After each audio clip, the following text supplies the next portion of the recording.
Recap कर देता हूँ। लास्ट टाइम जो हमने किया था, डिकोडर हमने स्टार्ट किया था। और डिकोडर के बारे में हमने डिस्कस किया था कि एक कम्बिनेशनल सर्किट है जिसमें आप इनपुट देते हैं। एन इनपुट्स देंगे तो उसके हमें 2 पावर n आउटपुट्स मिलेंगी, जो कि बाइनरी नंबर की फॉर्म में होंगे। तो आउटपुट्स इसमें हमें बाइनरी की फॉर्म में मिलती हैं। जबकि इनकोडर इसका ऑपोजिट होता है, उसमें हम बाइनरी इनपुट्स देते हैं तो वो हमें आउटपुट उसके चेंज करके तो जो उसका आउटपुट होगा वो देगा, यानी वो इनकोड करेगा उस चीज़ को। तो इसमें जब आउटपुट हाई होगी तो 1 शो करेगा, आउटपुट जब लो होगी तो 0 शो करेगा। और इसके साथ मैंने ये भी कहा था कि जब भी आप कोई इनकोडर या डिकोडर यूज़ करते हैं तो उसके लिए एक आपके पास इनेबलिंग इनपुट होती है या इनेबल इनपुट होता है, जो स्टार्ट में इनेबल करता है जो भी आप कोड को यूज़ कर रहे हैं उसको। तो अगर वो इनेबल इनपुट ज़ीरो हो तो फिर आउटपुट में कोई चीज़ नहीं आएगी, ज़ीरो ही आएगी। और इसके अलावा मेमोरी सर्किट होता है, मेमोरी बिट होती हैं जो प्रीवियस इंफॉर्मेशन को साथ साथ स्टोर करती हैं। तो वो ये बेसिक तीन चीज़ें अलग होती हैं कोडर के डिकोडर के साथ। जैसे कि इस ब्लॉक डायग्राम में शो है कि इसमें इनपुट्स आप क्या देंगे। सिंपल कोई भी डिकोडर है तो एन इनपुट्स दे रहे हैं और उसमें एम आउटपुट्स हैं। अब जो एम आउटपुट्स हैं वो डिपेंड करती हैं कि इनपुट्स में एन कितना है। 2 पावर n जो होगा वो 2 पावर n के इक्वल होगा। तो उस केस में जो आउटपुट्स होंगी वो इस तरह की बन जाएंगी। फिर इसमें हमने एग्जांपल की थी कि अगर हमारे पास 2 इनपुट्स का डिकोडर हो तो उससे आउटपुट्स बनती हैं 4। तो ये 2/4 डिकोडर है जिसमें 2 इनपुट्स हैं, ए और बी। और जो आउटपुट्स हैं वो कोई भी रिप्रेजेंटेशन कर सकते हैं। यहाँ पे डी के साथ रिप्रेजेंट हुआ हुआ है, एक्स ले सकते हैं, एम ले सकते हैं, एन ले सकते हैं। तो जो फर्स्ट होगा वो 0 होगा, D0 सबस्क्रिप्ट में है 0 सफिक्स में। और D1 है, फिर D2 है, फिर D3 है, यानी ये 4 आउटपुट्स हैं इसकी। और ये 4 आउटपुट्स कैसे बनती हैं कि दोनों अगर इनपुट्स 0 हो तो आउटपुट में जस्ट D0 आएगा जो कि 1 होगा। D0 मीन्स के जैसे बाइनरी में कन्वर्ट किया जाता है ना, तो बाइनरी में हम लिखते हैं कि 2 पावर 0 से स्टार्ट करते हैं। फर्स्ट डिजिट को 2 पावर 0, फिर सेकंड बिट को 2 पावर 1 से, फिर 2 पावर 2 से, फिर 2 पावर 3 से। तो ये सेम वही रिप्रेजेंटेशन है। D0 मीन्स के हम इसको 2 पावर 0 से स्टार्ट कर रहे हैं, तो उसको से मल्टीप्लाई करेंगे तो ये D0 वाला 1 आएगा। फिर जब D1 वाला आएगा तो इसके अंदर 1 का आउटपुट आएगा। 1 मल्टीप्लाई बाय 2 पावर 1 हो जाएगा इसके लिए, फिर 2 और इसके लिए 3, यानी वो 3 आउटपुट्स आपको बन जाएंगे। 1 1 से आपको 3 मिलेगा, 1 0 से 2 मिलेगा, 0 1 से 1 मिलेगा, 0 0 से 0 मिलेगा। ये सिंपल जो था 2/4 का डिकोडर था, जिसमें दो आप इनपुट्स लेते हैं और 4 आउटपुट्स मिलेंगे।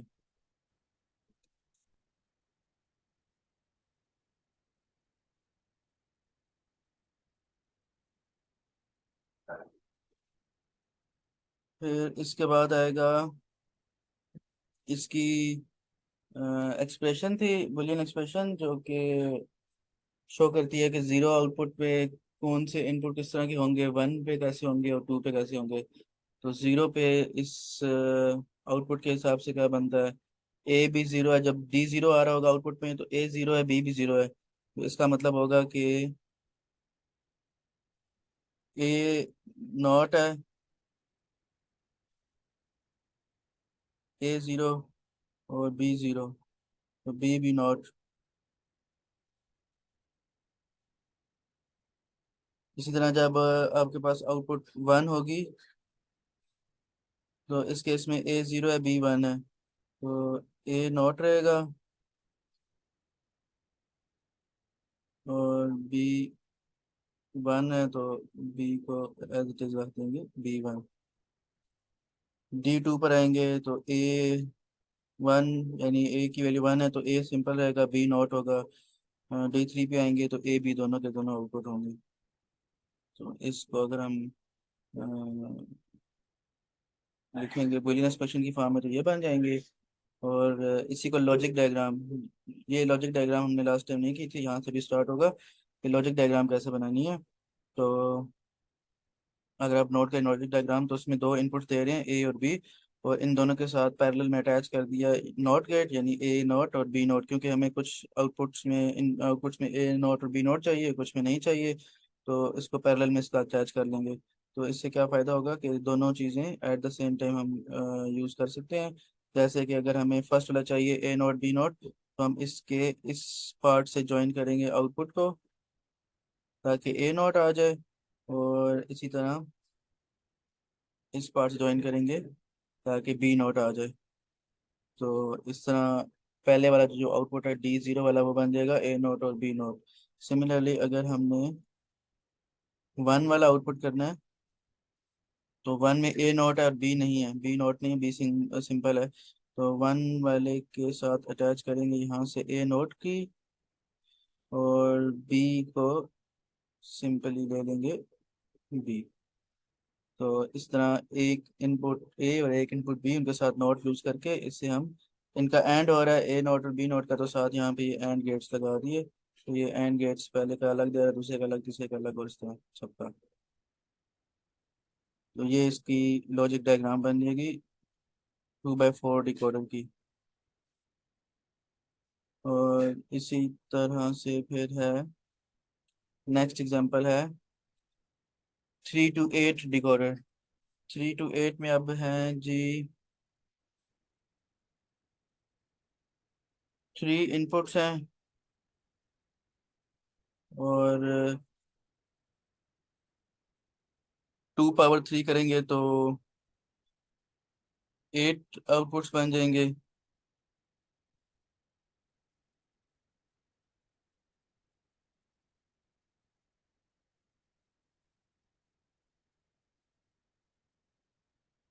2 पावर 3 करके 8 आउटपुट्स बन जाएंगे। और इसमें जो आउटपुट्स हैं वो स्टार्ट होंगे फ्रॉम 0 और 7 तक जाएंगे। तो 0 से लेकर D0, D1, D2, D3, D4, D5, D6 और फिर D7। तो ये इसका, इसकी ब्लॉक डायग्राम है जिसमें 3 इनपुट्स हैं ए बी और सी। और ये ए बी और सी से हम 3 इनपुट्स करेंगे, और इससे हमें ये 7 आउटपुट्स मिलेंगे। अब अगर इसकी हम लॉजिक टेबल देख लें, आउटपुट टेबल क्या बनेगा। तो आउटपुट टेबल के हिसाब से ये ऐसे होगा, सेम जैसे 4 वाले में था। 2 इनपुट से और 4 आउटपुट से, तो उसमें जब दोनों जीरो होंगे इनपुट्स तो D0 आएगा। ऐसे इसमें जब तीनों के तीनों इनपुट जीरो होंगे, ये तीनों जीरो होंगे, तो आउटपुट में D0 आएगा, यानी फर्स्ट वाला। फिर जब हम जीरो इन दोनों को करें और सी को 1 करेंगे, तो D1 वाला आउटपुट आएगा। फिर 0 1 0 के ऊपर D2 आउटपुट आएगा। यानी कि वैसे ही डायगोनल के अंदर ये सारे के सारे आउटपुट्स हमें मिलते रहेंगे, इसी इसी ऑर्डर को अगर आप फॉलो करेंगे तो। फॉलो आपने यही वाला ऑर्डर ही करना है, जिसके मुताबिक आपको ये सारे के सारे डायगोनल के अंदर मिल जाएंगे। 0 1 1 पे D3 वाला आउटपुट है। सेम वही लॉजिक है जो 2x4 में थी, कि जिसमें जीरो होगा, सारे जीरो आए आउटपुट्स, तो आउटपुट हो ही नहीं सकता, उसके लिए D0 वाला बनेगा। जब पहले वाला 1 होगा, यानी सी वाला 1 होगा, तो उसके लिए जो आउटपुट है वो 1 बनेगा। 2 पावर 0 से स्टार्ट होगा ये, 2 पावर 0 मीन्स 1। जब ये वाला करेंगे तो 2 पावर 1 आएगा, यानी कि 2। जब ये दो करेंगे तो फिर 3 बनता है। ये फर्स्ट वाले से 2 पावर 0 और सेकंड वाले से 2 पावर 1, तो 2 + 1 3 बन जाएगा, यानी ये 2 पावर 0 के साथ, और प्लस सेकंड वाला है 2 पावर 1, तो ये 2 + 1 3 बनता है।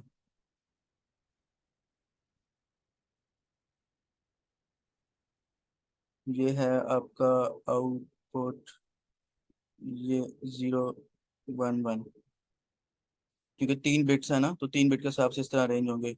तो इसमें 7 कब बनेंगे, जब तीनों के तीनों बिट्स ही 1 आ रहे होंगे।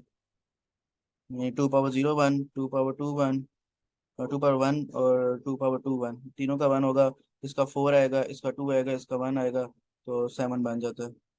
ये चीज़ वही है जो आपने इसके इंट्रोडक्शन एंड स्टार्ट में जो लेक्चर में की थी, वो थी बाइनरी से डेसिमल में कन्वर्ट करना। सिर्फ यहाँ पे जो आउटपुट्स है ना, वो इस फॉर्म में रिप्रेजेंट हुए हैं, 6 7 और ये वाली फॉर्म्स। और इसी के साथ ही जो इसके आउटपुट फॉर्म है वो भी मेंशन की हुई है। D0 वाले में अब इस सर्किट को अगर आप देखें तो तीनों ही 0 हैं, तो ये A0 B0 C0 बनेगा। और जब हम D1 वाले आउटपुट को चेक करेंगे तो इसमें A का नॉट है, B का नॉट है, A और B दोनों 0 हैं। C की वैल्यू 1 आ रही है, तो A0 B0 C। थर्ड वाले को करेंगे तो A0 है, B आएगा और C0 होगा। तो ये वो जो चीज़ें हैं वो सारी की सारी इस तरह इसके अंदर ऐड हो जाएंगी। और फिर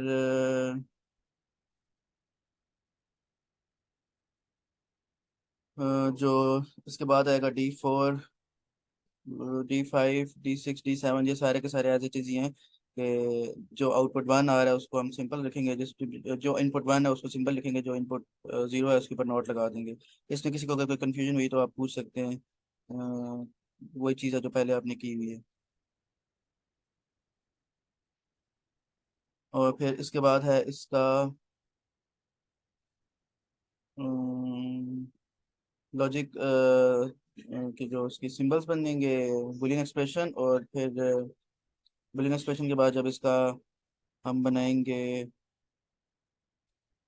फिगर जो बनाएंगे, तो वो कैसी बनेगी लॉजिक डायग्राम, उसको देखते हैं कि वो किस तरह की बनती है।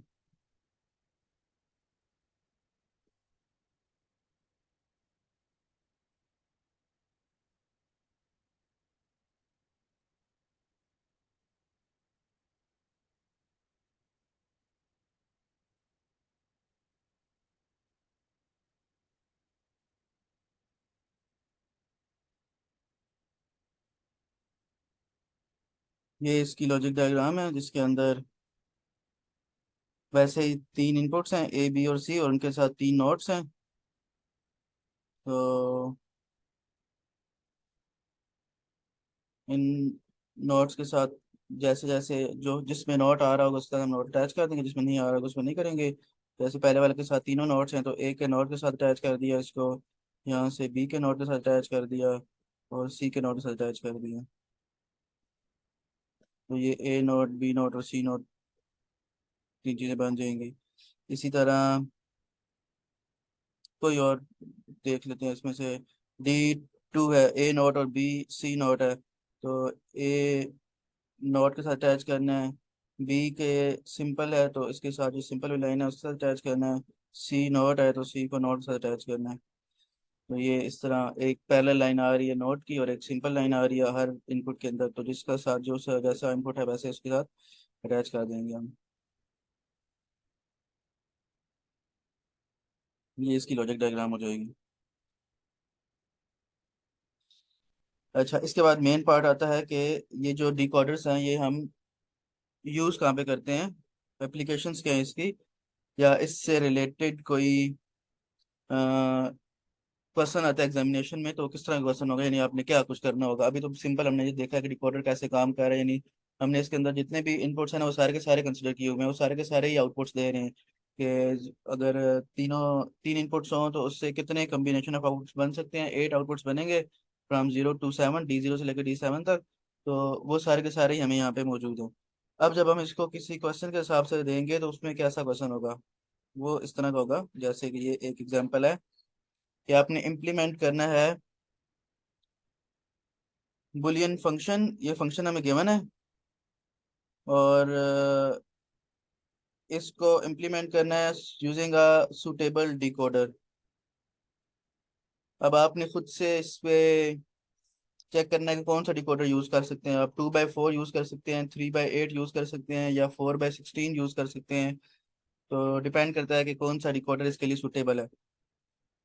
अब इनपुट्स में आपको क्या चीज़ गिवन है? इनपुट्स में आपको एक फंक्शन गिवन है इन द फॉर्म ऑफ सम।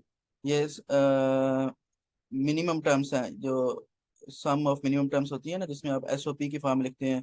तो एसओपी में जब किसी फंक्शन को लिखा जाए तो उसको मिन टर्म्स कहते हैं। तो उसको एक्सप्रेशन को हमेशा समेशन से लिखा जाता है, समेशन से। इसके अलावा थी मैक्स टर्म्स, वो जो पीओएस में आती हैं। तो पीओएस में जो फंक्शन होते हैं उनको प्रोडक्ट की फॉर्म में लिखते हैं। प्रोडक्ट की फॉर्म में जब सिंबल होता है वो पाई यूज होता है। तो अगर ना भी लिखा हो ना कहीं पे कि ये मिन टर्म्स हैं या एसओपी टर्म्स हैं, तो आपको इस सिंबल से देख के आइडिया हो जाना चाहिए कि सिंबल जहाँ पे सिग्मा का यूज होगा वहाँ का मतलब है वो एसओपी टर्म्स हैं, मिन टर्म्स हैं, मिनिमम टर्म्स हैं यानी कि। और जहाँ पे पाई वाला सिंबल होगा इसका मतलब वो पीओएस है, प्रोडक्ट टर्म्स है। तो ये मैथमेटिक्स का एक रूल है कि जहाँ पे आप सम करते हैं वहाँ पे समेशन के अंदर कितनी मिनिमम टर्म्स आती हैं उनको ऐड करने के लिए समेशन का सिंबल यूज करते हैं, और जहाँ पे प्रोडक्ट हो वहाँ पे पाई का सिंबल यूज करते हैं। तो इसलिए यहाँ पे भी ऐसे किया हुआ है कि अ, जहाँ पे एसओपी में आता है सम ऑफ प्रोडक्ट्स लिखते हैं, सम करने के लिए हम उसको मिन टर्म्स में लिखते हैं, और जब प्रोडक्ट ऑफ सम करते हैं तो हम उसको प्रोडक्ट की फॉर्म लिखते हैं, मैक्सिमम टर्म्स की फॉर्म लिखते हैं, और साथ उसके अंदर वो ऐड कर देते हैं पाई का सिंबल। अब ये तीन फंक्शंस हैं इस एग्जांपल में। F1 है, F2 है, F3 है। F1 में जो आउटपुट, ये आउटपुट गिवन है कि इसका ये आउटपुट होना चाहिए 157।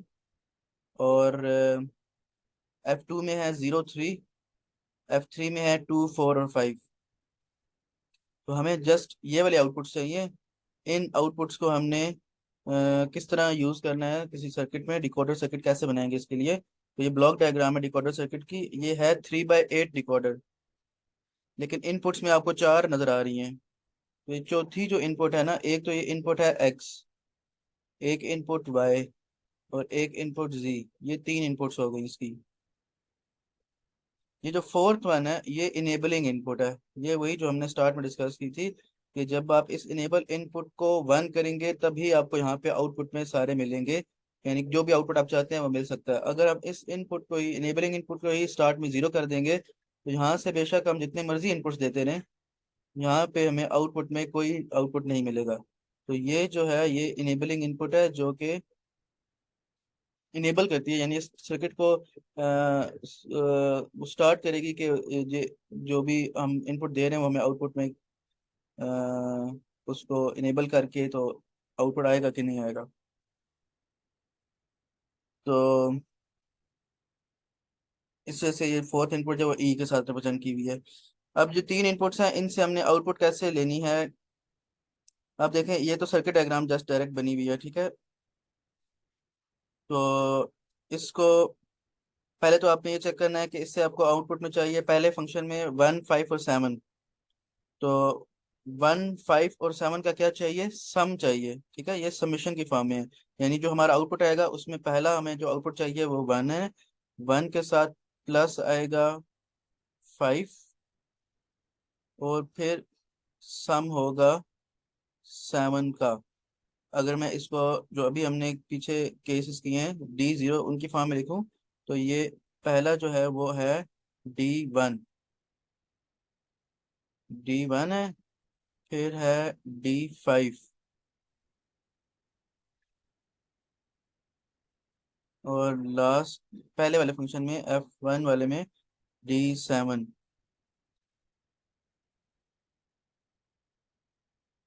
तो ये हमें फर्स्ट वाले के अंदर रिक्वायर्ड है, फर्स्ट फंक्शन में ये आउटपुट रिक्वायर्ड है। तो इस आउटपुट के रिस्पेक्ट से अब इसमें ये आउटपुट टर्मिनल्स हैं, ये यानी 0 1 2 3 4 5 6 7, ये इन्हीं को शो कर रहा है, D0 D1 D2 D3 D4 D5 D7 तक। तो अब हमें जब चाहिए 1 5 और 7, तो क्या करेंगे। 1 5 और 7 के लिए जो पहले वाला है 1, ये इस और गेट में ऐड होगा, क्योंकि सम करना है तो और गेट लगाना है यहाँ पे हमने, ये और गेट है। इसके अलावा इसके साथ कौन सा अटैच होना चाहिए, 5 वाला। तो 1 के बाद ये 5 वाली की टर्मिनल जा रही है। ये 5 अटैच हो गया। और इसके अलावा चाहिए 7, तो 1 5 एंड 7, ये 7 का टर्मिनल ये अटैच हो गया। तो इन तीनों का सम करके यहाँ से हमें F1 आउटपुट मिल जाएगा। सिमिलरली अगर हमने आउटपुट लेना है सेकंड वाला जिसमें 0 और 3 आ रहा है, तो 0 और 3 में देखें अब क्या होगा। 0 वाले से आएगा, इसके लिए फिर अलग से बनाएंगे एक और गेट, यहाँ पे 0 अटैच कर देंगे। 0 के साथ 3 है, तो 3 इसके साथ अटैच हो जाएगा ऐसे। तो ये दो बन जाएंगे F2 के आउटपुट। सिमिलरली F3 के करने हैं, तो F3 में 2 4 और 5 आ रहा है, उसके लिए थर्ड गेट है जिसमें 2 4 और 5 लेटर में अटैच है। ठीक है, तो इस तरह करके ये एक एग्जांपल है जो कि हमें गिवन था कि ये फंक्शन हमने बनाना है, इसका आउटपुट हमें चाहिए डिकोडर के अंदर। इसको डिकोड कैसे करेंगे, इनपुट्स के साथ 3 इनपुट्स को यूज करते हुए। इसी तरह एक और एग्जांपल है, और इस एग्जांपल में थोड़ा सा पहले के मुकाबले में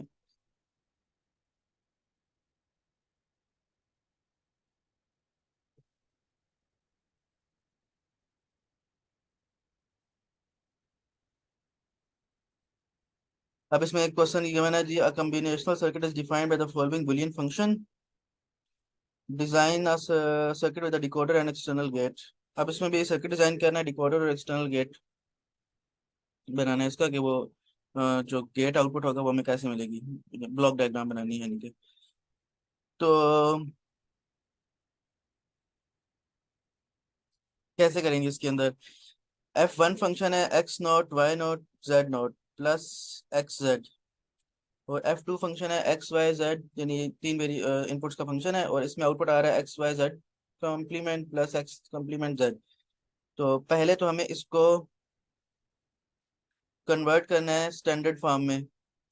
तो अभी ये standard form of sum of products नहीं है, क्योंकि इस पहले वाले फंक्शन में XZ आ रहा है, Y नहीं आ रहा। सेकंड में भी ऐसे ही है, X कम्प्लीमेंट Z आ रहा है, Y नहीं आ रहा।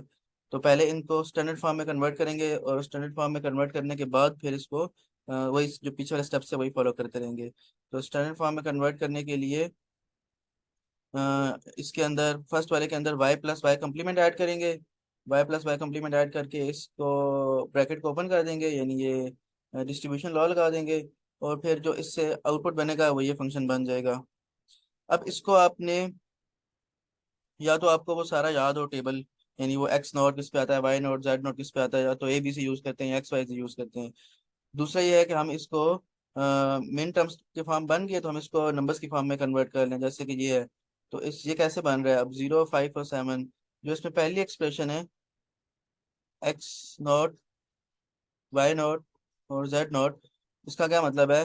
जैसे हम स्टार्ट हमने किया था जब वो लेक्चर से हमारे सम ऑफ प्रोडक्ट्स में लिखने के लिए, तो हम 1 कंसिडर करते होते हैं हमेशा इनपुट सम ऑफ प्रोडक्ट्स के लिए। तो जब हम 1 कंसिडर करेंगे तो यहाँ पे 1 का नॉट है, यानी X0।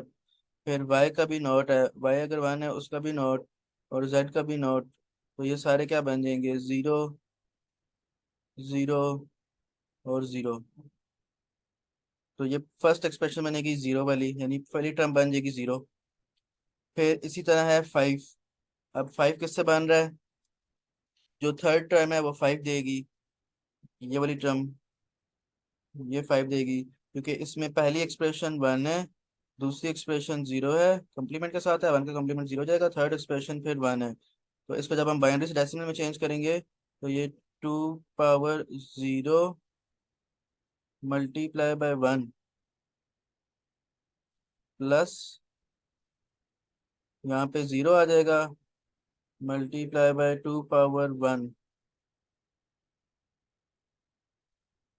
और फिर जो ये थर्ड वाली है ये होगी जी 1 मल्टीप्लाई बाय 2 पावर 2। तो क्या बन जाएगा, 4 + 0 + 1 5।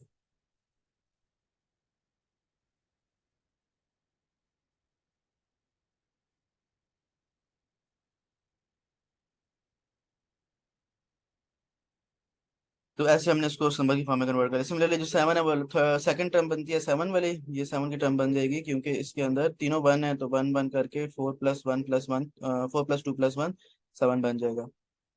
तो इस तरह अब ये नंबर की फॉर्म में आ गया। इसके बाद उसको तो करना सिंपल है, जैसे पिछले वाले में किया था, गेट्स लगा देने हैं और डिकोडर उसका वो ब्लॉक डायग्राम बना देंगे। इसी तरह जो सेकंड फंक्शन है इसको भी सम ऑफ प्रोडक्ट्स में स्टैंडर्ड फॉर्म में कन्वर्ट करने के लिए इसमें y+y कम्प्लीमेंट करेंगे, और ये भी सम ऑफ प्रोडक्ट की फॉर्म में जब स्टैंडर्ड फॉर्म बन जाएगी तो स्टैंडर्ड फॉर्म को फिर आप यूटिलाइज करते हुए उसके लिए डिकोडर बनाएंगे।